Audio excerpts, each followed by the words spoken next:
And that is how the front of the caravan ran straight into the orcish ambush. Orcs to the front, orcs to the left, orcs to the right, and me, Balin Logisan, a proud dwarf of Clan Hammerhand, in the back, without a shield, a set of cheap scale mail, a spear, a hand axe, not even a proper battle axe. The shame of it all. So what was I to do? What was any dwarf to do? I charged and ran forward, spit the first orc I saw, ran him right through. It felt good. Hello, everybody. My friend John has just started a new D&D campaign. We are 2 sessions in, and I figured I would just start a blog about it because I've been having a lot of fun in this campaign. So, thus far, we have rescued the town of Nightstone. So, apparently, before we got there, a cloud castle filled with giants floated overhead, dropped boulders on the town. The town people ran and headed to the forest to the north, and goblins came into the town and started looting.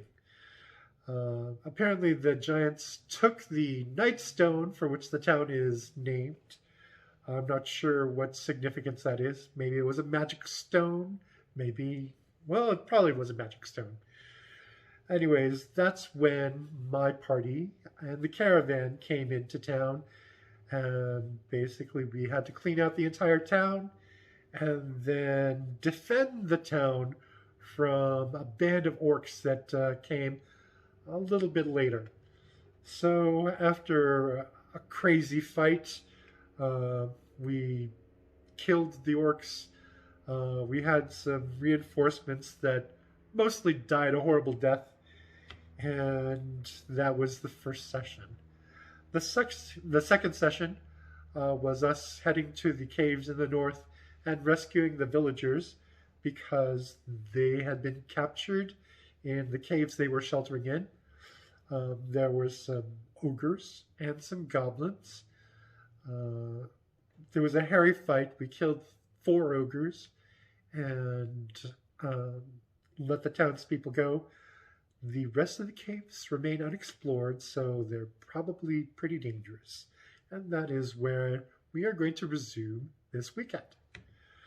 So I wanted to just talk about choices for the campaign because our DM did say that it was going to be the giants, and my gaming group has experience with the Giants modules from Advanced Dungeons and Dragons from back in the day.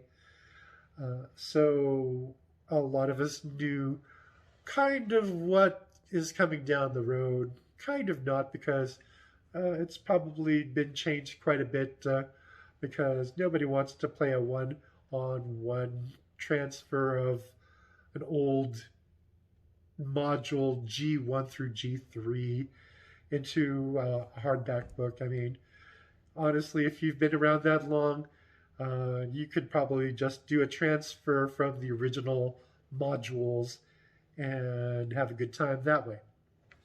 So anyway, I knew kind of what was in store, so I decided to make a Dwarven Ranger. And I know that that is going to elicit lots of protests that that's not an optimal character. Well, hear me out. So I wanted some good roleplay potential. And in previous editions of D&D, dwarves have had a real hate-on for giants. So much so that part of their racial traits were specific bennies if you went and fought against giants. That's no longer applicable to 5th edition. I know that. But in my mind, you know what? There is role play there. There is enmity between dwarven kind and giant kind, and that is also the foundation of why I chose the ranger class to play in this module. Uh, I know that the ranger is not as powerful as other fighty types, and it's gotten better with Tasha's and Xanathar's, but that's not the point. The point is that the ranger is a class that specializes in doing damage to specific things. So when I read that they replaced favorite enemy with favorite foe, I was kind of disappointed. But then my DM said, you know what? Favorite enemy is kind of a weak ability, anyways. So why don't you keep both favorite enemy and favorite foe? So, hey, I got to do that. And I think that kind of balances out the rules inequities that Rangers have compared to other melee classes. Um, so I chose for my fighting style at second level the duelist ability, which is +2 to damage when you are fighting with a melee weapon in one hand and no melee weapon in the other hand. Now, originally when I started playing 5th edition, I read this as you couldn't have anything in your offhand. I was thinking about a classic rapier fencer that is stabby stabby, and his other hand is, I don't know, like voguing and just out there in the air for balance or something. But it was pointed out to me that no, that is totally not the case. You can have stuff in your offhand as long as it's not a weapon. So a torch, or more importantly, a shield. So that's very important for this particular character, since, well, hey, we need to have some armor class against these giants. What was really surprising, though, over the course of playing these 2 game sessions, is how attached I, the player, became to the stupid spear that my character started out with. And he used spear for his first combat and did quite a bit of damage with it. And for the second session, he also did quite a bit of damage with the spear. So, I don't know, I think I might be keeping the spear as my character's primary weapon until we find something magic. And of course, having duelist means that instead of a d6 plus strength, you have a d6 plus strength plus 2, which makes it comparable to a battle axe, even though a battle axe would have theoretically like that d8 instead of a d6. But, it is what it is. This is actually helped out a lot by my 3rd level archetype. I chose Hunter, and I know there are more powerful options in Xanathar's and Tasha's.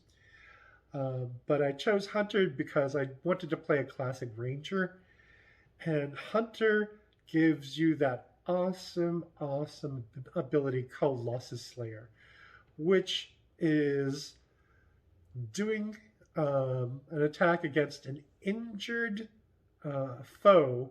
If you hit, you do an extra d8 of damage.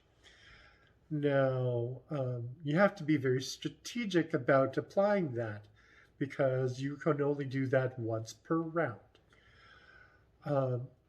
So part of the reason why I'm still considering keeping the spear as my primary weapon is that at fourth level you get that nice ability score boost.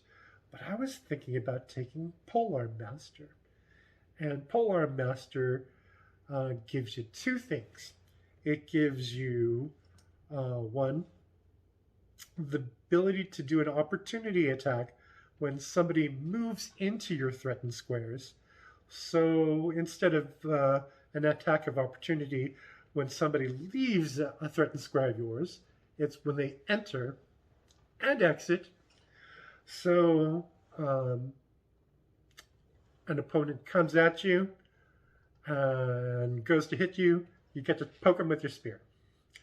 Okay, whatever happens with that result of the attack, then it's your turn, and you can poke them again. And Polearm Master also gives you another bonus attack on your bonus round using the blunt and the heel end of your polearm weapon. But it does not have the penalties of two-weapon fighting, so you still get to use your ability bonus and presumably your duelist extra damage. So this is important in several ways. So that opportunity attack when they enter your square gives you a chance to inflict a wound upon them, and if they aren't injured, they are now injured. And that gives your next two attacks, your actual attack and your bonus action attack, a chance to land.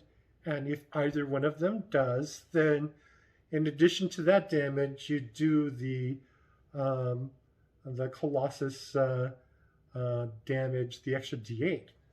So, yeah, I am thinking very seriously about keeping the spear for the Dwarven Ranger, which is already an odd combination because, you know, everybody knows that elves make rangers. Anyways, that's it for now.